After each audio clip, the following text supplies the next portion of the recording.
Ito naman.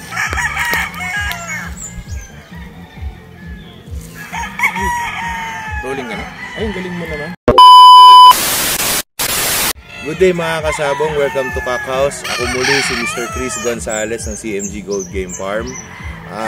Itong susunod natin bloodline is a cross of sweater and yellow-legged hatch. Ang ating sweaters originally came from Mr. Jomel Gatlabayan and syempre kay Mr. Joey Lapid. Wala naman po akong ibang sweaters kundi yung galing din sa dalawang idol ng karamihan. Ang aking yellow-legged hatch naman po came from Vice Mayor Randolph Plaza. Ito na po yung offspring and let's see, this is their third year of breeding na ang kanyang mga sweaters and aking mga yellow-legged hatch.